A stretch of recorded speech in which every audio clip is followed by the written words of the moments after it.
जय हिंद। कैसे हैं आप लोग? ठीक है। चलिए, आशा करते हैं आप लोग ठीक होंगे, मस्त होंगे। हम लोग भारतीय संविधान पढ़ रहे हैं, इंडियन कॉन्स्टिट्यूशन पढ़ रहे हैं। भारतीय संविधान में हम लोग क्या क्या पढ़े थोड़ा सा देखते हैं, फिर इसके बाद हम लोग आगे चलते हैं। इससे पहले वाले वीडियो में हम लोग देखे संविधान सभा का गठन। संविधान सभा का जैसे ही गठन हुआ, फिर इसमें कैसे संविधान बना, प्रारूप समिति क्या, ये सब के बारे में हम लोग देखें। जैसे ही वो समाप्त हुआ, फिर इसके बाद हम लोग देखें प्रियम्बल के बारे में, भारतीय संविधान की जो प्रस्तावना है उसके बारे में हम लोग पढ़ें। भारतीय संविधान की प्रस्तावना में हम लोग प्रस्तावना क्या होती है इसको देखें, फिर इसमें जो महत्वपूर्ण शब्द थे उसको देखें, जो मुख्य रूप से भारतीय दर्शन बताते हैं, मतलब भारतीय संविधान का जो दर्शन बताते हैं उन शब्दों को देखें, जैसे संप्रभुता, समाजवादी, लोकतंत्र, धर्मनिरपेक्ष, न्याय, समानता, स्वतंत्रता, ये सभी चीज़। इसके बाद जब हम बात किए थे, फिर इसके बाद ये बात हुआ कि संविधान प्रस्तावना संविधान का भाग है या नहीं, इसके बारे में हम लोग देखें। प्रस्तावना संविधान का भाग है या नहीं, इसके बारे में हम लोग दो मामले महत्वपूर्ण देखे, एक बेरूबाड़ीवाद, एक केशवानंद भारती मामला। ठीक। फिर इसके बाद हम लोग ये देखें कि प्रस्तावना में संशोधन हो सकता है या नहीं, उसमें भी दो महत्वपूर्ण केस देखें। फिर इसके बाद 44वां संविधान संशोधन द्वारा उसमें कुछ शब्द जोड़े गए, जैसे समाजवादी और धर्मनिरपेक्ष, अखंडता, ये तीन शब्द जोड़े गए थे, इसके बारे में बात हो गई है, तो आप लोग उसको देखिएगा। आज हम उसी से आगे चलते हुए हैं।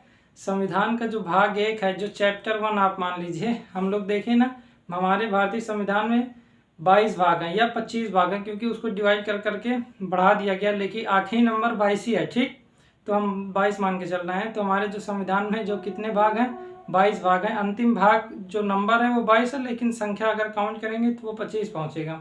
कैसे कैसे हुआ, तो हम लोग इससे पहले देख चुके हैं। 42वां संविधान संशोधन द्वारा, 73वें, 74वें संविधान संशोधन द्वारा और 97वें संविधान संशोधन द्वारा अलग अलग मतलब भाग जोड़े गए थे। ठीक, उसके बारे में हम लोग बात किए थे, आप लोग देखिएगा। आज हम लोग उसी का जो पहला भाग है, पहला चैप्टर, उसको हम लोग देखते हैं। संविधान का जो भाग 1 संघ एवं राज्य क्षेत्र है, यूनियन एंड इट्स टेरिटरी, उसका जो क्षेत्र है उसको देखते हैं। ठीक है, ठीक है, आप लोग पहले देखिए और हम लोग आगे चलते हैं। तो हम लोग क्या देखेंगे, भाग 1 तो आप समझ रहे हैं ना, तो हम लोग क्या देख लेते हैं एक बार। भाग 1 क्या नाम है उसका, संघ एवं राज्य क्षेत्र, यूनियन एंड इट्स टेरिटरी। ठीक है, संघ एवं उसका राज्य क्षेत्र, संघ एवं उसका राज्य क्षेत्र, संघ एवं राज्य क्षेत्र का मतलब हो गया उसका राज्य क्षेत्र। ठीक, कोई दिक्कत तो नहीं। तो कितने भाग हैं, 22 भाग हैं। हमारे संविधान में कितने भाग हैं, जो 22 भाग हैं, उसका जो भाग आप देखेंगे, जो भाग 1 है वो क्या है, संघ एवं राज्य क्षेत्र, ये वो क्या है, संघ एवं राज्य क्षेत्र। 22 भाग में जो भाग 1 है वो क्या है, संघ एवं राज्य क्षेत्र। ठीक, तो इसमें लिख लीजिए भाग 1, और इसमें 1 से 4 तक आर्टिकल है, अनुच्छेद है। ठीक, 4 आर्टिकल हैं, आर्टिकल 1, आर्टिकल 2, आर्टिकल 3, आर्टिकल 4, ये 4 आर्टिकल हैं। ठीक, इसमें तो भाग 1 इसमें क्या है, 4 आर्टिकल, कोई दिक्कत नहीं। ठीक, तो हम लोग कुछ आर्टिकल देख लेते हैं। आर्टिकल 1 देखते हैं, आर्टिकल 2 देखते हैं, फिर आर्टिकल 3, आर्टिकल 4, जितना हो जाएगा उसमें आज देख लेंगे, नहीं तो कल देखेंगे। ठीक, तो भाग 1 तो समझ में आया, संघ एवं राज्य क्षेत्र। संघ एवं राज्य क्षेत्र भाग जो 22 है उसका एक भाग है। ठीक, ठीक है, तो आगे बात करते हैं। इसमें एक एक आर्टिकल उठाकर उसको देख लेते हैं। ठीक, तो आर्टिकल 1, आर्टिकल अनुच्छेद 1 क्या कहता है उसको देखते हैं, फिर इसके बाद हम आगे बात करते हैं। ठीक है, ये क्या कहता है कि जो भारत में जो संविधान है, जो भारतीय संविधान है, जो हमारा भारत है, उसमें मुख्य रूप से जो भारतीय संविधान है वो किस प्रकार का है, उसकी पद्धति क्या है, राज्य पद्धति क्या है, और जो भारत का नाम है उसके बारे में बताया गया। ठीक, तो इसमें 2 शब्द महत्वपूर्ण है, उसको देखते हैं। इसमें क्या क्या आ गया, इंडिया अर्थात भारत यानी भारत राज्यों का संघ होगा। क्या होगा? राज्यों का संघ होगा। ठीक, तो राज्यों का संघ क्या होगा? भारत अर्थात इंडिया राज्यों का संघ होगा। ठीक, इसमें एक तो मालूम चल गया कि जो जिस स्थान पर हम रहते हैं उसका नाम क्या है, तो उसका नाम या तो इंडिया होगा, मतलब आदि, ये तो आप जानते हैं कि इंडिया नाम रखा गया है ब्रिटेन की वजह से, तो आधुनिक अगर कहा जाए तो इंडिया, पुराना देखा जाए तो भारत। तो इंडिया अर्थात भारत एक ही है, ये अलग अलग तो नहीं है। भारत को चाहे इंडिया कहें या भारत कहें, इसमें लिख ही दिया गया है इंडिया अर्थात भारत, यानी भारत है इंडिया, दैट इज भारत। ठीक, ये लिखा हुआ है। राज्यों का संघ होगा, तो राज्य आपस में मिलकर संघ होगा। अभी हम लोग देखते हैं संघ का मतलब क्या है, लेकिन मुख्य रूप से इसमें क्या पता चला, एक तो नाम पता चल गया कि हम जिस भूमि में रहते हैं उसका नाम क्या है। दूसरा क्या हो गया, जिस स्थान पर रहते हैं भारत, वो उसकी पद्धति कैसी है, तो उसकी पद्धति संघात्मक है। ठीक है, हम लोग पूरी तरीके से संघात्मक नहीं है, अभी हम लोग बात कर ले रहे हैं। ठीक, कोई दिक्कत नहीं। ठीक है, तो इंडिया अर्थात भारत, इसमें ये ऐसा नहीं है कि भारत अलग है इंडिया अलग, मतलब इंडिया अलग है। सुप्रीम कोर्ट में अभी ही एक केस गया था 2-3 साल पहले, उसमें क्या कहा गया था कि इंडिया शब्द हटाया जाए, ये इंडिया बाहर से लिया गया, बाहर वाले दिए हैं, अंग्रेज दिए हैं, ब्रिटेन दिए हैं, इसको क्यों शामिल किया गया। फिर बाद में ये मतलब सुप्रीम कोर्ट में जब ये गया तो सुप्रीम कोर्ट ने डांट फटकार के भगा दिया कि आप लोग खाली रहते हैं इसलिए ऐसा आते हैं, मतलब रोजगार पाने के और भी तरीके हैं, केवल यही नहीं, मतलब ऐसा नहीं कहे हैं, लेकिन भाषा मतलब भाषा इस तरह नहीं थी, लेकिन उसका अर्थ यही था कि जब वहाँ पास कह ही दिया गया इंडिया अर्थात इंडिया दैट इज भारत, तो उसमें कोई विवाद है ही नहीं। जो इंडिया है वही भारत है, जो भारत है वही इंडिया है, तो उसमें कौन सी परेशानी है। केवल इस आधार पर कि शब्द बाहर से लिया गया है, मतलब अंग्रेजी है, तो इसको नहीं सम्मिलित किया जाना पाए, ये कहाँ तक सही है? नहीं सही है। ठीक, चलिए कोई दिक्कत नहीं। ठीक, तो अब देखते हैं राज्यों का संघ। तो संघ, आप इसको देखने से पहले 3 शब्द देख लेते हैं। उसमें जो पहला शब्द है यूनियन, और एक शब्द है फेडरल, ये 2 शब्द। एक शब्द जो है कॉन्फेडरेशन है, कॉन्फेडरेशन। ठीक, तो हम लोग देखते हैं ये क्या है, यूनियन और फेडरल, फेडरेशन आप इसे कर दीजिए, फेडरेशन, यूनियन और कॉन्फेडरेशन, ये दोनों का अर्थ होता है, दोनों का हिंदी अर्थ आप देखेंगे तो संघी है, इसका भी संघ है, ये भी संघी है। ठीक, लेकिन इसे क्या कहते हैं? परिसंघ कहते हैं। इसे केवल समझना, लिखिएगा नहीं, आप लोग केवल जान लीजिए कि होता क्या है बस। जो यूनियन है, पहले हम लोग देखते हैं कॉन्फेडरेशन। कॉन्फेडरेशन क्या है कि कोई भी स्टेट या कोई भी भूमि जो कभी भी अलग हो सकती है, कभी भी शामिल हो सकती है, इसमें बाध्यता नहीं है कि आप रहेंगे ही, कभी भी इच्छा होगी तो अलग हो सकते हैं या शामिल भी हो सकते हैं। ठीक, तो जैसे आप लोग राजा महाराजाओं के समय देखिए कि तब क्या हुआ करता था, क्षेत्र जितना क्षेत्र तक जीत लेते हैं वो शामिल हो गया, लेकिन फिर क्षेत्र हार जाते थे, तो वो जो पूरा क्षेत्र होता था कभी शामिल हो जाता था, कभी अलग हो जाता था, तो वो कॉन्फेडरेशन है, परिसंघ। इसमें क्या होता है, क्षेत्र कभी शामिल हो जाएंगे, कभी अलग हो जाएंगे। जैसे राजाओं के समय हुआ करता था, जो जमीन जीत लेते थे उसको शामिल कर लेते थे, तो वो क्षेत्र हो गया, तो वो परिसंघ है। तो लेकिन वो कुछ क्षेत्र क्या हो जाते, बाद में हार गए तो वो हट जाता था, या विद्रोह हो गया तो वो क्षेत्र हट जाता था, तो वो क्या हो गया, वो परिसंघ है। ठीक, कोई दिक्कत नहीं। तो परिसंघ में मुख्य रूप से क्या होता है, जो क्षेत्र होते हैं आपस में हट भी सकते हैं, जब इच्छा होती है हटते रहते हैं, शामिल भी होते रहते हैं, हट भी जाते हैं। ठीक, ठीक है। फेडरेशन वो स्टेट होते हैं या फेडरेशन कंट्री वो कंट्री होते हैं जिसमें क्या होता है, जो क्षेत्र शामिल हुए हैं वो कभी हट नहीं सकते हैं। ठीक, इसमें क्या होता है, जो क्षेत्र शामिल हो गया एक बार वो हटेगा नहीं। जैसे मान लेते हैं, जैसे भारत मतलब फेडरेशन नहीं है, भारत को यूनियन में आएगा। जैसे अमेरिका में 50 राज्य हैं वर्तमान में। शुरू में जब अमेरिका था तो उसमें केवल 13 राज्य थे, फिर धीरे धीरे क्या होता गया, 13 राज्य से बढ़ते बढ़ते आज 50 राज्य हो गया, कल 52 हो गया, 53, क्योंकि 2-3 क्षेत्र और भी राज्य की मांग कर रहे हैं, तो वो भी मान लेते हैं आगे आते हैं समय वो राज्य बन भी सकते हैं। तब क्या होगा, उसमें 50 से ज़्यादा राज्य हो जाएंगे, होंगे या नहीं होंगे। ठीक, अभी वर्तमान में 50 राज्य हैं, तो वो 50 राज्य क्या है, वो 50 राज्य फेडरेशन वाले क्षेत्र में आएंगे। ठीक है, वो एक बार शामिल हो गए हैं, लेकिन अब वो अलग नहीं हो सकते संघ से, वो अब उसी स्थान रहेंगे, मतलब उनके साथ समझौता हुआ है लेकिन समझौते के आधार पर वो अलग नहीं हो सकते। तो वे क्षेत्र जो एक बार संघ में सम्मिलित हो गए लेकिन उसके बाद अलग नहीं होंगे, वो किस में आएंगे, फेडरेशन में आएंगे। ठीक है, यूनियन में भी क्या है कि एक बार आप आ गए तो यह अलग नहीं होंगे, कोई क्षेत्र आ गया तो वो अलग नहीं होगा, लेकिन इसमें क्या होता है, कोई क्षेत्र पहले से सम्मिलित नहीं हुआ होता है। ठीक है, सभी लोग क्या, मतलब ऐसा नहीं है कि फिर बाद में क्षेत्रों को मिलाया जाता है, ऐसा नहीं है, पहले ही मिला जुला रहते हैं, उसी को हम संघ बना देते हैं। ठीक, जैसे भारत में जो राज्य हैं, जितने भी 28 राज्य और 28 राज्य हैं और 8 जो यूनियन टेरिटरी हैं, ठीक है, इसका मतलब केंद्र शासित प्रदेश है, ये पहले से ही भारत में सम्मिलित, मतलब कुछ क्षेत्र नहीं थे उसको तो लिया गया, लेकिन क्या होता है, ये क्षेत्र पहले से मिला जुला रूप था, फिर उसको क्या बना दिया गया, संघ बना दिया गया कि अब आप अलग नहीं हो सकते। पहले क्या था, राजे रजवाड़े रहते थे, तो राजे रजवाड़े क्या किया करते थे, ये लोग लड़ाई झगड़ा करके कभी इतना क्षेत्र जाता था, कभी आप जानते हैं कि दिल्ली सल्तनत हुआ, फिर इसके बाद उससे पहले आप तुगलक देखेंगे, खिलजी हो गया,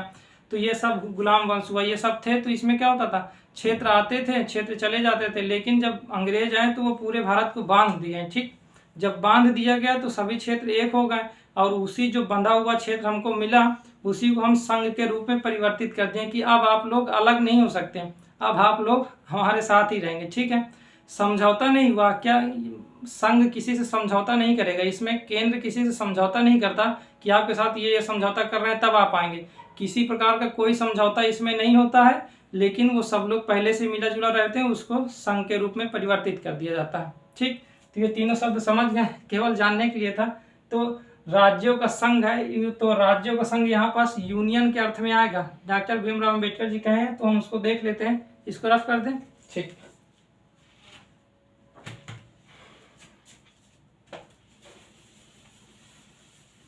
तो अब हम लोग क्या देखते हैं कि जो भारत है वो यूनियन के अर्थ में है। ठीक है, यहाँ पास यूनियन ऑफ स्टेट है। ठीक, यूनियन ऑफ स्टेट्स।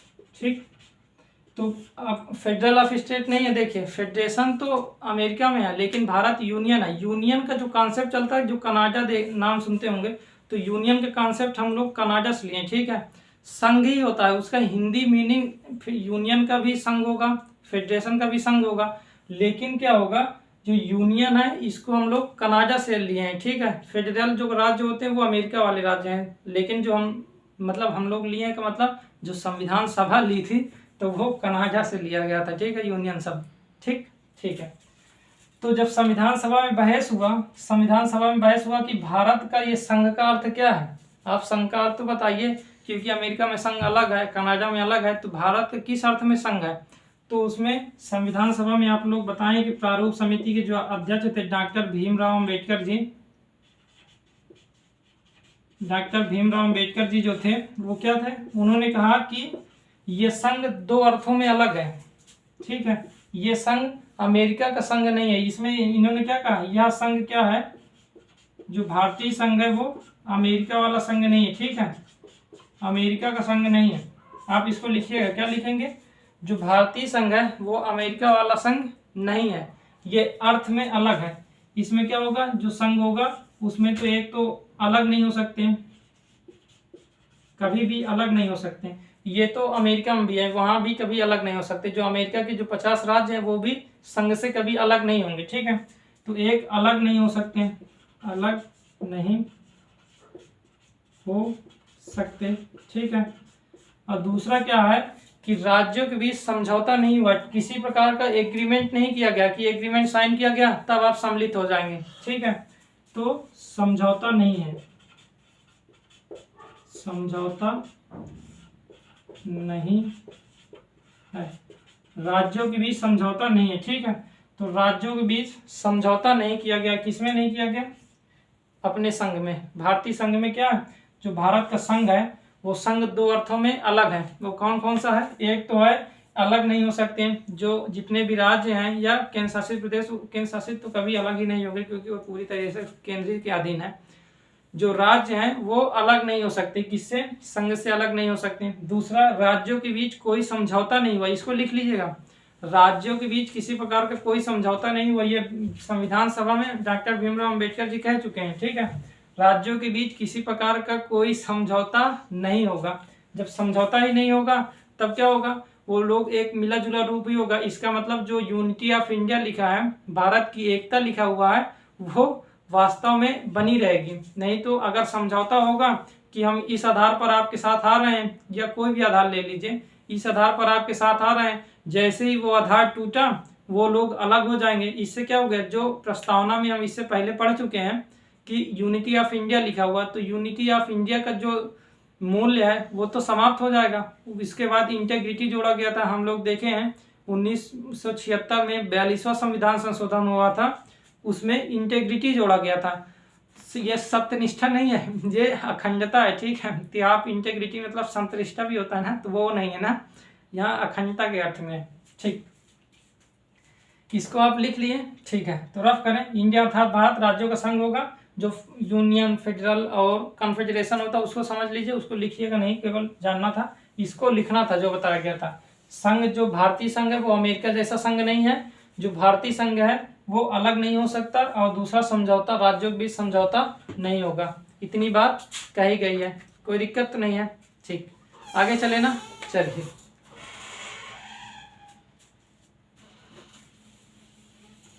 ठीक है, कोई दिक्कत नहीं, ठीक। तो रफ करें, इसी में कहा गया है कि जो भारत है वो भारत में एक भारतीय क्षेत्र है, एक संघ का क्षेत्र है, ठीक। तो इसको आप थोड़ा देख लीजिए, एक संघ क्षेत्र है, संघ का क्षेत्र, और एक है भारत का क्षेत्र। इसको थोड़ा देख लेते हैं, फिर इसके बाद आगे चलते हैं। संघ का क्षेत्र और भारत का क्षेत्र क्या अर्थ क्या है। संघ का क्षेत्र का मतलब ये हो गया, जो राज्य है वो संघ में आते हैं, जितने भी राज्य हैं वो मिलजुल कर संघ बनाते हैं, ठीक। राज्य, राज्यों का मिला जुला रूप, राज्यों का मिला जुला रूप, ठीक। तो राज्य जो आपस में मिलकर जो मिला जुला रूप है वो क्या होगा, संघ है। और जो भारत का क्षेत्र है इसमें राज्य भी आते हैं, यूटी भी आते हैं, यूनियन टेरिटरी आते हैं, प्लस कोई भी क्षेत्र जो बाद में सम्मिलित किया जाएगा। मान लेते हैं जैसे सिक्किम सम्मिलित किया गया था, 36वां संविधान संशोधन 1976 हुआ था। 1976 मतलब आप जानते हैं कि 1935वां संविधान संशोधन हुआ, तो 35वां संविधान संशोधन द्वारा क्या हुआ था, सिक्किम को शामिल किया गया था, लेकिन पूरी तरीके से नहीं, उसको केवल अटैच के रूप में किया गया था। बाद में 36वां संविधान संशोधन द्वारा पूरी तरीके से सम्मिलित किया गया। गोवा में दमन दीव हो गया, ठीक है, गोवा हो गया, दमन दीव हो गया, ये सब लिया गया पुर्तगालों से। आप पांडिचेरी देखेंगे उसको फ्रांस से लिया गया। दादरा एवं नगर हवेली जो लिया गया वो भी पुर्तगालों से लिया गया, ठीक है। तो ये जो यूनियन टेरिटरी है इनको सब लिया गया था बाद में, तो वो सब सम्मिलित हो जाएंगे, भारतीय क्षेत्र में सम्मिलित होंगे, ठीक। तो राज्य, यूटी प्लस कोई भी क्षेत्र जो बाद में सम्मिलित होगा, कोई भी क्षेत्र जो बाद में शामिल किया जाएगा। कहाँ शामिल किया जाएगा, भारत में। यदि कोई बाद में कोई स्थान शामिल कर लिया गया तो भारत के क्षेत्र में आएगा, ठीक है। अगर हम इसको चित्र में देखें तो एक ये हो गया, एक ये हो गया। इसमें जो बड़ा वाला गोला ये क्या हो गया, ये हो गया भारत का क्षेत्र, भारत का क्षेत्र, ठीक है। और ये वाला क्षेत्र कौन सा होगा, ये होगा संघ का क्षेत्र, ठीक है, संघ का, ठीक। कोई दिक्कत तो नहीं है, ठीक है। तो भारत का क्षेत्र ये पूरा, इसमें क्या हो जाएगा, राज्य भी सम्मिलित होंगे, साथ ही साथ यूटी या कोई भी क्षेत्र जो इसमें सम्मिलित कर लिया। यूटी का मतलब केंद्र शासित प्रदेश, ठीक है, 8 केंद्र शासित प्रदेश है। संघ का क्षेत्र का मतलब जो राज्य है, कोई दिक्कत नहीं। आर्टिकल 1 समझ में आ गया, आगे चले ना, ठीक।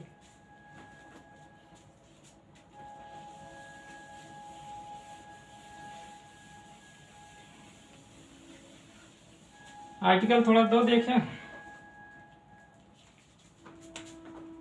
आर्टिकल 2 में क्या कहा गया है। आर्टिकल 2 में ये कहा गया, थोड़ा सा देखते हैं, फिर इसके बाद आर्टिकल 1 समझ में आ गया ना पूरी तरीके से, ठीक। अब आर्टिकल हम 2 देखते हैं, मतलब अनुच्छेद 2 देखते हैं। अनुच्छेद 2 में हम लोग क्या देखेंगे, इसमें क्या कहा गया है कि संसद विधि बनाकर, संसद की बात की गई है, देखिएगा इसे, संसद विधि बनाकर, विधि का मतलब यहाँ एक्ट के रूप में है, कानून के रूप में है, ठीक है, क्योंकि आप जानते हैं कानून कैसे पास कराया जाता है, नहीं हम लोग बाद में देखेंगे। संसद विधि या कानून बनाकर कोई भी क्षेत्र को भारत में सम्मिलित कर सकती है, ठीक है, कोई भी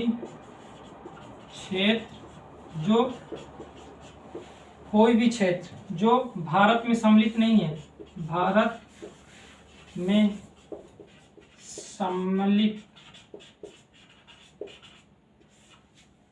कोई भी क्षेत्र जो भारत में सम्मिलित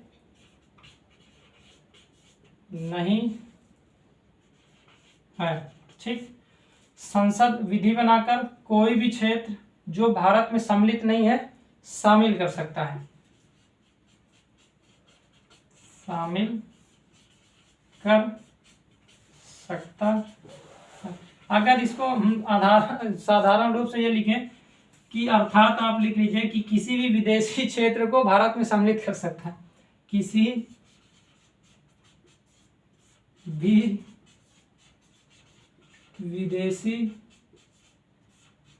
क्षेत्र को भारत में शामिल या सम्मिलित कर सकते हैं, शामिल कर सकते हैं, ठीक है।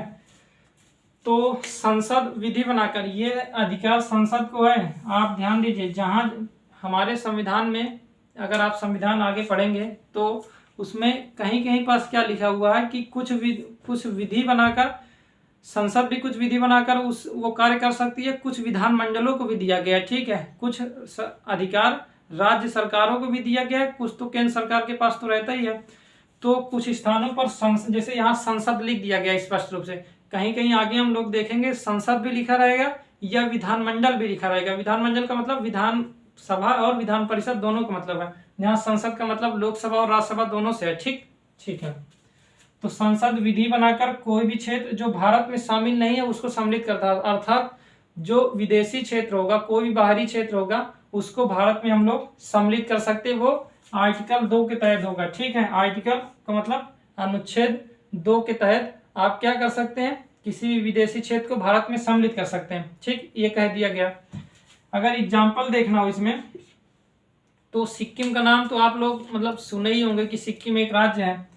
तो सिक्किम जो है उसको सम्मिलित किया गया, कब किया गया, 36वां संविधान संशोधन हुआ। सरकार किसी की थी, इंदिरा जी की सरकार थी, ठीक है। उस समय इंदिरा जी का मतलब इंदिरा गांधी जी की सरकार थी, ठीक। इसके बाद आप देखेंगे कि आप दादरा व नगर हवेली को भी सम्मिलित किया गया था कि सरकार उस समय थी, नेहरू जी की सरकार थी, और ये संविधान संशोधन जो किया गया था 10वां संविधान संशोधन हुआ था। और इसको किससे लिया गया था, इसको लिया गया था, दादरा एवं नगर हवेली को लिया गया था पुर्तगालों से।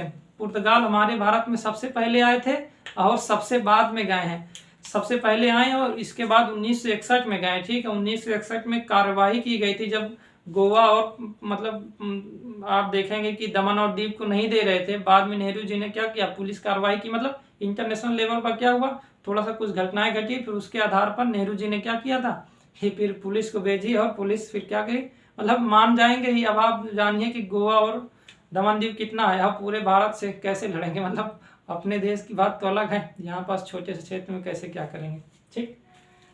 तो 10वां संविधान संशोधन हुआ तो दादरा एवं नगर हवेली को भी भारत में सम्मिलित कर लिया गया। सिक्किम में चोग्याल शासन था, चोग्याल शासन आप जानते हैं कि राजा महाराजाओं का कब तक चलेगा, ठीक है। बाद में लोग, अब आप मानिए कि अगर किसी को बोलने नहीं दिया जाएगा तो वो कभी ना कभी क्या हो जाएगा, विद्रोह तो कर ही देगा। आप हमेशा किसी को बोलने मत दीजिए, कभी ना कभी ऐसा होगा कि वो विद्रोह कर देगा। अधिकार तो सबको चाहिए ना, बोलने का हो, खाने का हो, चलने की। ये नहीं है कि अब यहाँ नहीं जा सकते वहाँ, मतलब ज़्यादा रोक टोक तो ठीक भी नहीं है। इसके बाद या जैसे आप किसी लड़के को बहुत ज़्यादा रोकिए टोकिए, तब क्या हो जाता है, वो धीरे धीरे सहन करता रहता है, लेकिन एक समय बाद आने के बाद क्या हो जाता है, वो विद्रोही हो जाता है। कुछ भी कहेंगे, अच्छा भी कहेंगे, उसमें भी विद्रोह करना शुरू कर देता है। इसका मतलब ये हुआ कि एक लिमिट वक्त तो होना ही चाहिए कि आप यहाँ तक स्वतंत्र, उसके बाद आप स्वतंत्रता मतलब सीमित कर सकते हैं, लेकिन समान रूप से स्वतंत्र रहने ही दीजिएगा, ठीक। इसके बाद दमन और दीव आप देखिएगा, दमन और दीव और गोवा, इसमें वो भी सम्मिलित है। इसमें आप देखेंगे 12वां संविधान संशोधन हुआ था, 12वां संविधान संशोधन हुआ था। इसको लिया गया था दादरा एवं नगर हवेली को 1954 में, दादरा एवं नगर हवेली को लिया गया था 1961 में, ठीक है। ये 36वां संविधान संशोधन 1975 और 76 की बात है, ठीक। और आप देखेंगे कि जो पुंडुचेरी है फ्रांस से लिया गया था, पुंडुचेरी वो लिया गया था फ्रांस से लिया गया था, जनमत संग्रह के द्वारा लिया गया था, ठीक। जनमत संग्रह क्या है कि किसी स्थान पर बहुत सारे लोग हैं, वो लोग किसका समर्थन करते हैं, ये बात होती है। तो पुंडुचेरी में बहुत सारे लोग थे, उनसे ये कहा गया, वहाँ जितने लोग थे उनसे ये कहा गया कि वोटिंग करिए, आप फ्रांस के साथ रहना चाह रहे हैं कि भारत के साथ रहना चाह रहे हैं। तो लोग कहें नहीं नहीं, हम लोग भारत के साथ रहना चाह रहे हैं, फ्रांस के साथ क्यों रहेंगे। तो वो लोग क्या हो गए, भारत के साथ आ गए। तो पुंडुचेरी को भी ले लिया गया था, ठीक है, 1954 में, ठीक। तो इसको लिए मतलब 1962 में लिया गया था, इसे 1962 में 14वां संविधान संशोधन किया गया था, ठीक। तो इसको पुंडुचेरी जो लिया गया था वो फ्रांस से लिया गया था। पुंडुचेरी में देखिए माहे, कराईकल, पुंडुचेरी, जंगल नगर, ये सब फ्रांस के अंडर में था, फ्रांस दे नहीं रहा था, फिर बाद में जनमत संग्रह कराकर इसको लिया गया। तो ये सभी क्या है, बाद में सम्मिलित किए गए क्षेत्र। हम इसको आगे देखेंगे, आगे मतलब धीरे धीरे देखेंगे कैसे राज्य बनते गए। पहले आप जानते हैं कि पहले 7-8 राज्य थे, फिर धीरे धीरे 9, 10, 12, 15, 20, फिर आज तो 28 राज्य हो गए, धीरे धीरे बढ़ते ही चले गए, ठीक।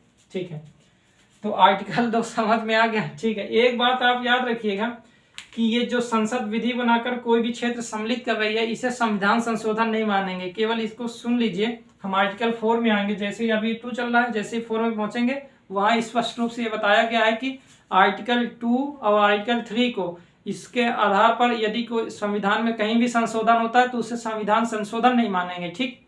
ये आर्टिकल 4 में कह दिया गया है, लेकिन आप लोग समझने के लिए इसको याद रखिए कि इसके तहत जितना भी संविधान में परिवर्तन होगा उसे संविधान संशोधन नहीं मानेंगे।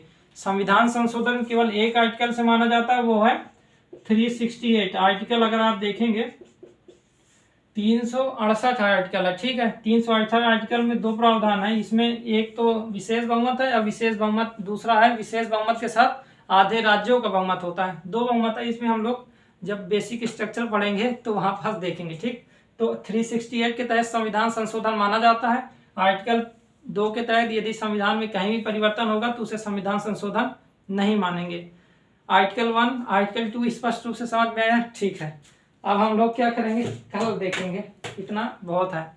कल हम लोग क्या देखेंगे, आर्टिकल 3 और आर्टिकल 4। आर्टिकल 3 से संबंधित बेरूबाड़ीवाद है, हम लोग प्रियम्बल में बात किए थे, इससे पहले वाले वीडियो में आप देखेंगे प्रियम्बल, उससे पहले वाले वीडियो में भी देखेंगे प्रस्तावना में, तो बेरूबाड़ी का जिक्र आया था। प्रस्तावना संविधान का भाग है या नहीं, इसमें बेरूबाड़ी मामले में कहा गया था कि नहीं है, और केशवानंद भारती मामले में कहा गया था है।